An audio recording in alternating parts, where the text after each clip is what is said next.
if you're going to be moving to Japan, or I guess like within Japan, if you can, I would recommend trying to avoid the end of March or the beginning of April. And the reason is just simply that it's just a really busy time for like people to be moving.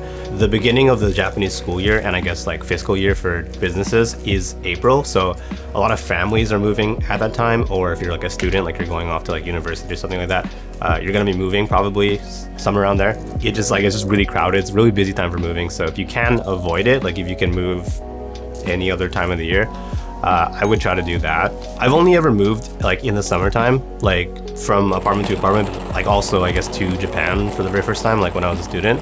The only consideration I would say if you're gonna be moving in the summertime is that it is really hot. Like it's just really hot in the summertime.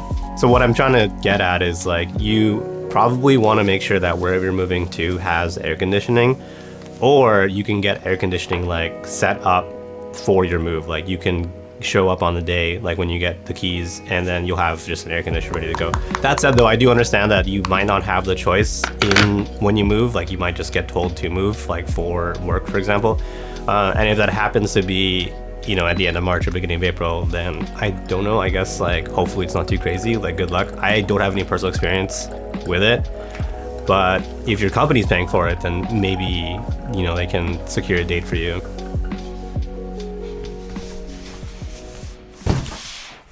If I had to say like what is my favorite Final Fantasy game of all time, I mean I used to say 9 honestly, but if I think about it, the Final Fantasy that I've replayed the most is probably actually 10. I don't know what it is about that game, I just find it really replayable.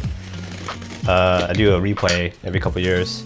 But in any case, for a long time, I've said it was 9, or, you know, at least 9 is one of my top favorites. So, since this year is the 25th anniversary of FF9, there's been a ton of merch being released by Square to kind of like promote the anniversary. And as a fan of FF9, it's very nice, and you know, it's great to see all the FF9 merch. There's been all the rumors about a remake, and that hasn't materialized yet.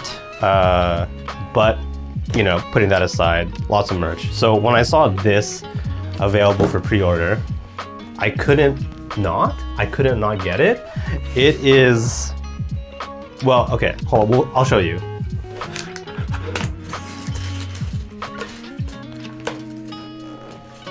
Yeah, I mean, speaking of FF9, they've been doing a bunch of like, just a bunch of promo for the game.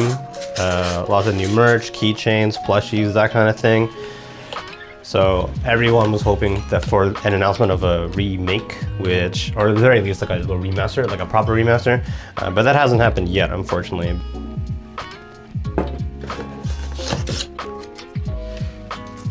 That's it, that is the packaging, not a lot. My box is actually broken. Like, this box is, it just fell apart, that's it. It just, the box just crumpled. Yeah, the box just fell apart.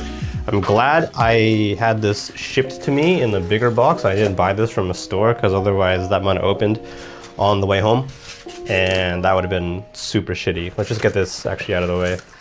Oh my goodness, this is so cute. So this is a Vivi mug, and it's basically just a mug with a cover, which happens to be his hat. And there you go. That's unbelievably cute. So the mug itself is actually like not that large, like in terms of capacity, but you know, you just have his cute little eyes. And you know, it's basically Vivi. The hat, like the cover part of it, is significantly larger than the mug itself. Well, not significantly, but it is larger than the mug itself. And then when you kind of put it on top, there you go. Vivi. How much was this? This was like $30 or something like that, or 3,000 yen. I can't quite remember. But for a mug, it's a little pricey, but let's be honest here. When you buy this, you're not buying it just because it's a mug. you know, to hold a beverage. You're buying it because it looks like Vivi from F9. Anyways, that's it. That's really it. All right.